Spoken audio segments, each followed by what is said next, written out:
Formation minnu bolodalen no centre Mardianière kɔnɔ o ye coupe couture broderie ni stylisme modélisme ye ale ye san 3 ni kalo 6 kalan ye o formation tellement fana b'an fɛ yen o ye san 1 ni kalo 6 ye maquillage musorosiri coiffure o fana kalan mi centre Mardianière kɔnɔ o ye san 2 de ani kalo 6 o fana formation tellement be san 1 ani kalo 6 tatouage farafin jabi endu jabi o fana kalan bi centre Mardianière kɔnɔ no bana amina i former façon business la donc o kalo 6 à ce moment i ka diplôme sɔrɔ i bɛ se ka baara kɛ diɲɛ fan bɛɛ o kɔfɛ internat bi centre Mardianière la i bɛ se k'i den bila ka na Mardianière kɔnɔ siyɔrɔ ni dumuni a b'o bɛɛ lajɛlen sɔrɔ ni k'a ka baara kɛ centre Mardianière filɛ nin ye Falajɛ IGA sirafara la centre Mardianière bɛ Segu Midine centre Mardianière bɛ Bakɔ Jikɔrɔni centre Mardianière bɛ Korofina sirafara gitɔrɔnda la ni mɔgɔ bɛ renseignement wɛrɛ la i bɛ se ka weleli kɛ 76 12 11 18 20 20 18 20 ou bien i bɛ weleli kɛ 76 22 01 04 biye kariye utukalo kilitan samba fla hanemuga aninduru hamun sokolen be aka jabaran so mandila anga foli baw bela jene ka kena ga watu chukoye amba la donna ka kuna funu wagati selen fle bakurba kuna funu na ken ba fintikira ka ni kita fintikira ka bululi nyoma konna la uye wuli ka jom blasin ka handa bina dola fuka taka se office central de stupéfiant ma uye wuli ka jom blasin ka kay marabulo konna la handa bina do uni anyogona chamana ko kan kuna funu olubina la si awma aw bismillah utukalo kile folo samba flani mugani duru Kenya ba ani kita fintigira ko bulodi nyugoma konna la uye tekeke ciedo la minte mali denye na siweta sambina ni kelena ka sababu yake dama kasi sebe min kunduna Kenya ba fintigira ko yoro kanyasi bulu fendo ani nafulo kasabido shweni ma Kenya ba konna la kelen ko fe ka tekeke cieina larawulu konna la sef uye nafulo kasabido sora kuminga chani sefa wari million tan nyogona ye hanin fana uye bulu fendo sora kuna min ba jira ko anobe shweni walena ni wakati na be Kenya ba fintigira ko ka bulu kan yani aka kiri dunche mi Kenya ba fintigira ko uye uyera fu ko sebe ukane baranyumayna wa uya jira fana kumu sekunu dama yiro bela jenenge yasa ni wale jugu be se ka dabla ka bo Kenya ba konna la nga kuma ko be Kenya ba dugudun ka deme fana na yasa ka se ka dankari ke majugu ka wale jugu la Kenya bani anokan dugu bela jenen konona la dogokun temene office central de stupéfiant maw munu be kay kaw fino kay dugumbe nabe wule ko same huliye tegeke madola bulma fendo konna la mini nyana minima fendo tumbe akuna ka valzini akasaka do kono namba fo amana zara kona ko kish o briki bi woro nyokona uye tegeke ula wa uya jira ko sekelu konna la makufoli nye ajira ko ayeni nyana minima fensa anda fe jamana dori konna la watu na benendo kana fire anga sugula shifina ka mumin bengali ye ajira ko anaka tedun kalikane do ni nyana minima fen duniya anga jamana kono ka dankari kala sabula uya jira ko tega kelen flen nyana minima fen mina ko ni atun fire la hani ma ko folen fa ko mesika sefa wari million tamane soro nyana minima fen fire li kofe alsisa sega lube sina yasa maoma nobe akula walma nyana minima fen manake mamun bulo ka seka tegeke ula chuga mina Fusaini ki tahni ale cheke dan nyamayi aye ajira ko ani aga tedum na fere bela jelin blasinka kanyana minima fen duniya nga jamana kono ka obali nga ko barate nugo ya ubulu ni jamana do mu fanga fara u fanga ka yasa ka dankarike awali ajugula anga siente mauye la jereke alamsa temene ala la jerami tu nyam nalimbe Maliki Jawfe ni oye uka president CCB konna la uka jereje so min to ko dalembe ala mahina na jeli baba sisugula yasa ka sariya sun flaka seka o vote yela mabiseka don a chugoya ula chugoya mina sariya sun folo be nyesi anga direction nationale de l'administration pénitentiaire et de l'éducation surveillement no yanga kasubumba ka ubayela makaka direction générale de l'administration pénitentiaire yasa wale ya jugu mununu olube ka ke anga kasubumba konna la kaseka dankari ke ola kerenkene yala mi anga kasubu kolasi bagaw ye kaseka yela madu u baraketu la chuga mena ka nyesi kasula de munu be kasubu konna la yasa ramadiya hake munu be no oluga se ka la fasa chuga mena kasula de munu ni obe anga kasubumba konna la ka se ka u dege baaraw la donna nataw la yaasa u bɛ se ka nafa ɲɛ jamana ye cogoya min na u bɛ se ka bila u ka hakɛw kɔnɔna la cogoya min ka u to kaso kɔnɔna la ani lakana u bɛ se ka sabati kɛnɛya ko fo ka taga se sɔrɔ yiriwa ko ani u ka se donna nataw la ka nafa ɲɛ jamana ye cogoya min na wa fana ko a kun jirala don tɛmɛnenw na min ye ka centre de formation professionnelle dɔ k'o bila sen kan an ka sifinnakaw ye minnu kɛlen bɛ ka sariya sɔsɔ yaasa u fana bɛ se ka nafa ɲɛ jamana ye ka nafa ɲɛ u sigida ye ka nafa ɲɛ u yɛrɛ ye cogoya min na min ye maa 122 olu de ye a jira ko u sɔnna a ma maa si ma a yɛrɛ minɛ wa maa si yɛrɛ ma jira ko ale hakilina tɛ o ye o kɔfɛ fana u ye vote kɛ an ka article 153 kan o min ni an ka constitution maaw ye a jira ko a fanga ka dɔgɔn dɔɔni ko yɛlɛma ka don a la yaasa a bɛ se ka sankɔrɔta sɔrɔ cogoya min na kiriko ta fanfɛla la min ye maa 128 ɲɔgɔnna ye olu de ye a jira ko olu sɔnna o article yɛlɛmali ma a jirala ko min ye a article 4 ye a 10 fo ka se a 11 ma o bɛna n'a kalan yaasa yɛlɛma minnu ne bɛ se ka don a la ka se ka olu don a la ani a ka se ka labaara cogoya la an ka kiiri tigilamɔgɔw fɛ yaasa a bɛ se ka kɛ nafasɔrɔ sira ye jamana yɛrɛ ma. An ka premier ministre général de division Abdoulaye Maïga ka taama kɔfɛ Osakakaw fɛ Japon marabolo la o min a kun taara olu ka exposition universelle kɛnɛ kan yaasa ka taa jamana jɔyɔrɔ fa Mali tɔgɔladon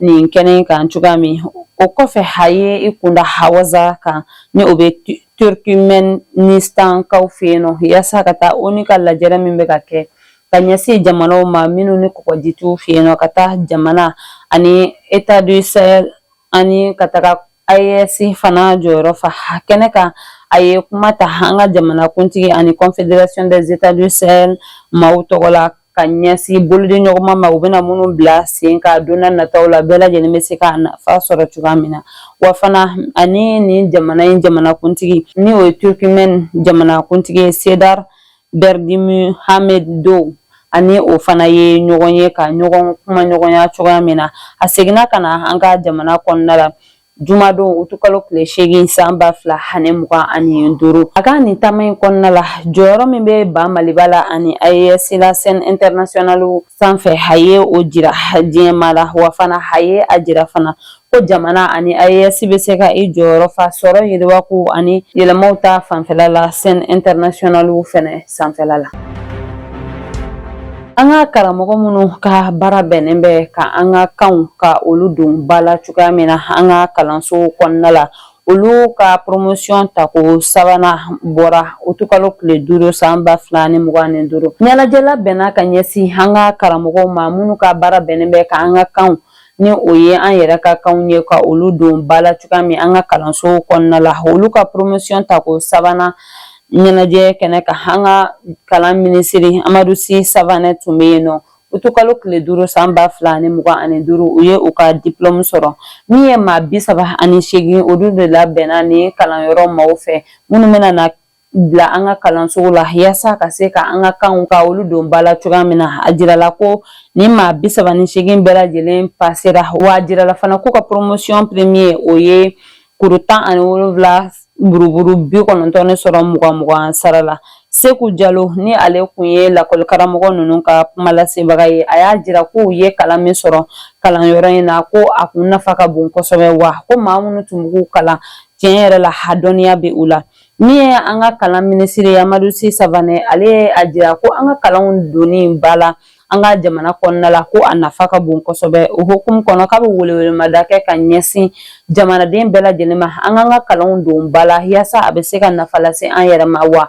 min ye an ka denmisɛn minnu bɛ na an kɔfɛ olu bɛ se ka an ka kanw nafa dɔn cogoya min na ani k'a don ba la an ka jamana kɔnɔna la.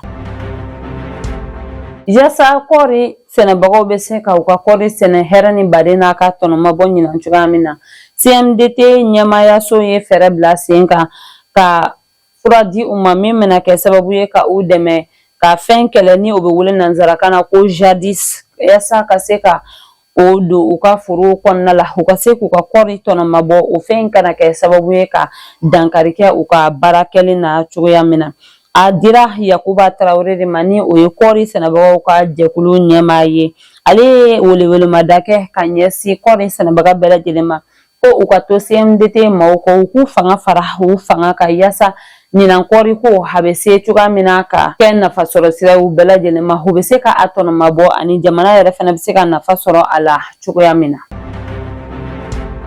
Aliou Badara Sissoco ni ale ye directeur général de la protection civile ani plateforme nationale de réduction des risques des catastrophes olu ye lajɛrɛ kɛ tarata don utukalo tile 5 san 2025 ka kuma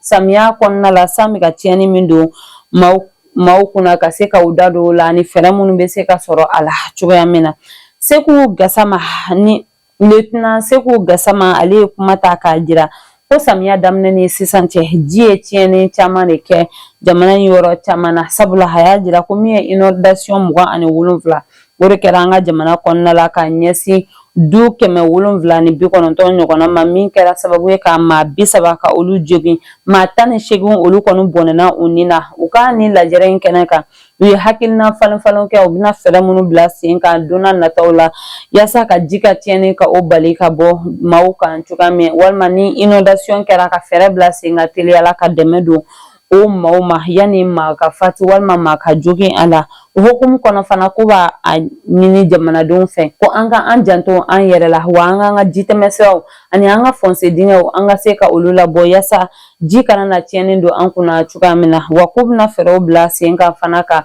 barolasigiw kɛ barolasigi minnu kɔnɔna la u bɛna maaw kunnafoni ji ka tiɲɛni na an yɛrɛ ka ɲɛnamaya la yaasa caman bɛ se ka bɔ a la cogoya min na. Juillet kalo tile fɔlɔ san 2025 ka ɲɛsin Bamaci wale tigilamɔgɔw ka waleya jugu ma o ye min ta ka ɲɛsin an ka siman dilanyɔrɔ ma min bɛ Gangoterikaw fɛ yen nɔ. Diamond Ciment maaw ye sɛbɛnfura ci ka direction régionale de travail ma k'a jira ko u bɛna u ka maa 200 bila chômage technique la kalo 3 kɔnɔna la o min daminɛna juillet kalo tile 23 tɛmɛnen min ye nin baarakɛla ninnu ye u ye a jira ko promesse min tun tara u ka syndicat ye ni o ye ko u ka sara wari tɛna tigɛ ni wagati gɛlɛn ninnu kɔnɔna la ko nin b'o hakilina in bɔ a ma. O bana ta an ka kɔkan kunnafoniw na an bɛ taa Nigerkaw fɛ yen nɔ. Niger ministère de l'intérieur ye décret ministériel dɔ bɔ ka ɲɛsin u ka syndicat autonome des magistrats du Niger maaw ma ni o ye ko u ka jɛkulu ka a ci ka dankari kɛ u ka baaraw la k'a daminɛ décret in ta wagati fo ka taga se wagati min ma o hukumu kɔnɔna la u y'a jira ko u bɛna bolonɔbila kɛ nin sɛbɛnfura in na k'a bila Niger fantan ani 4 bɛɛ lajɛlen na ko u bɛna na di kunnafoni dibaw ma yaasa u bɛ se ka a kumakan cari bɛɛ lajɛlen ka se ka bɔ a kalama cogoya min na o hukumu kɔnɔna la maa dɔw ye ɲininkali dɔw kɛ u yɛrɛ la sabula u y'a jira ko yala nin tɛna kɛ kɔlɔlɔ ye donna nataw la Niger kiriko kan wa walima ko nin sariya min talen filɛ nin ye yala nin syndicat maaw tɛna na damakasi sɛbɛn don u ka sariya baarakɛlaw yɔrɔ yaasa ka se ka yaasa a hakilina bɛ se ka bɔ a ma cogoya min na. Halisa an bɛ to Niger kɔnɔna la u ka service interrégional de la police judiciaire maaw ka wulikajɔ kɛra sababu ye utukalo tile 7 san 2025 ka u ka binganikɛlaw ka réseau 4 ka se ka dansigi kɛ o la minnu tun bɛ waleya jugu ta ka ɲɛsin u ka dugudenw ma Zender ni Agadez kɔnɔna la. Réseau fɔlɔ a jirala ko tun ɲɛnen bɛ u ka lakɔliso dɔ directeur de fɛ min bɛɛ lajɛlen bɛ ale wele ko Mouché ale tun kelen bɛ ka so de bila ni maa ninnu ka bolo kan n'u taara u ka sonyaniw kɛ ka na ni ayi u bɛna bila ale fɛ yen maa tun b'ale bolo Niger kɔnɔna la minnu bɛ nin minɛn ninnu feere a jirala ko ni maa ninnu tun bɛ taa bin maaw kan ko bolofɛnw darage ka bɔ u bolo Zender ni Miriya ni ɲɔgɔn cɛ u ye tɛgɛ kɛ muso 4 na minnu nɔ bɛ a ko la minnu si b'a daminɛ san 25 ka taa bila san 48 maa kelen dɔ kɔni ɲininiw bɛ sen na yaasa ka se ka tɛgɛ kɛ ale la cogoya min na tɛgɛ kɛlen kɔfɛ ni maa ninnu na min ye telefɔniw ye télévision fo ka taga se panneau solaire moto pièces ani maramafɛnw ni équipement électronique caman de minɛna ni maa ninnu ka bolo kan ni wagati na u b'a Niger fintigilakaw ka bolo kan min ye réseau filanan ye ni o tun ye sifinnakaw ye minnu si b'a daminɛ san 20 na ka taa bila san 23 la olu fana kun ka baara bɛnnen bɛ ka maaw bolofɛnw ka olu darage ka bɔ u bolo. Tɛgɛ kɛlen kɔfɛ olu la u ye ordinateur 2 ni téléphone 1 sɔrɔ olu fana bolo ni wagati na. Olu fana bɛ Niger finitigilakaw ka bolo kan. Niger finitigilakaw ka bolo kan min ye u ka groupe 3nan maaw ye. U ye tɛgɛ kɛ olu fana na minnu ka baara tun bɛnnen bɛ ka bin maaw ka u bolofɛnw ka o darage ka bɔ u bolo. Kɛrɛnkɛrɛnnenya la u tun bɛ taa maaw ka so kɔnɔ, so min ni maa tɛ yen nɔ ni a jɔlen don k'a ban ka minɛnw bila a kɔnɔ. U tun bɛ taa ka taa o minɛnw ani olu ka équipement électroménager ka taga olu bɛɛ lajɛlen suɲɛ ka taa olu feere cogoya min na. Tɛgɛ kɛlen kɔfɛ o maaw fana na min ye téléviseur 4 tɛgɛ kɛra o la finitigilakaw fɛ ni maa ninnu fana ka bolo kan. Min ye réseau 4nan ye o bɛ ɲɛsin maa ma min ka baara kun bɛnnen bɛ binkani wale la Agadez kɔnɔna la ka maaw bolofɛnw darage ka bɔ u bolo. Kɛrɛnkɛrɛnnenya la ordinateur ni a ɲɔgɔnna caman. Ordinateur fo ka taga se moto ani bolofɛn caman a tun bɛ bin maaw kan ka o minɛ u la wa a tun bɛ u bagabaga ni maramafɛnw de ye. Tɛgɛ kɛlen kɔfɛ ni maa ninnu na u ye maa minnu bolofɛnw suɲɛ wele bilala u ma bɛɛ lajɛlen nana ka na i bolofɛn ta ka taa ni a ye. Wa Niger finitigilakaw y'a jira k'u bɛna fɛɛrɛ bɛɛ lajɛlen bila sen kan yaasa ni min ye ni maa jugu ninnu ye o daga bɛ se ka ta ka bɔ Niger ni a dugudenw bɛɛ lajɛlen dala cogoya min. N'an bɔra yan an bɛ taa Tchad kɔnɔna la min ye Succès Masara ye ni ale ye président du parti Les Transformateurs ɲɛmaa ye n'ale minɛna kabini mai kalo la ni ale ka kiiri tigɛli daminɛ la alamisa don u to kalo tile 7 san 2025 ni parquet général ye a ɲangini wale ta ka ɲɛsin a ma juma don u to kalo tile 8 san 2025 k'a jira k'a b'a ɲangini san 25 kaso de ka sababuya kɛ a ye fitina min na wuli jamana kɔnɔna la ko u ka jamanaden minnu sigilen bɛ u ka jamana suriyan fan fɛ don tɛmɛnenw na a ye kumakanw bila bɔlɔlɔsiraw sanfɛ min bɛ kɛ sababu ye ka ni maa ninnu k'a jira u la ko u ka kɛlɛkɛminɛnw ta yaasa ka kɛlɛ kɛ jamana kɔnɔna la cogoya min na ani a ko accusé minnu fana don olu fana ɲangina ni o ɲangini kelen de k'u bila san 25 kaso la wa fana ko min ye sefa wari miliyari 5 u kan ka o de sara jamana ye nin wagati in na. Nin bɛ dan sigi an ka bi kunnafoniw na an tɛ sɛgɛn an tɛ ɲinɛ an b'an ka dibilabarakɛbagaw fo sabula o jɔyɔrɔ ka bɔ an ka baara in na. An b'a fɔ k'Ala ka basigi sabati an ka jamana kɔnɔ Ala ka sankɔrɔta di an ka finitigilakaw ma ni Ala m'an ka jɔnya jɔ an na an bɛ ɲɔgɔn sɔrɔ yan sini ka kunnafoni di aw ma ladiriya la shukran.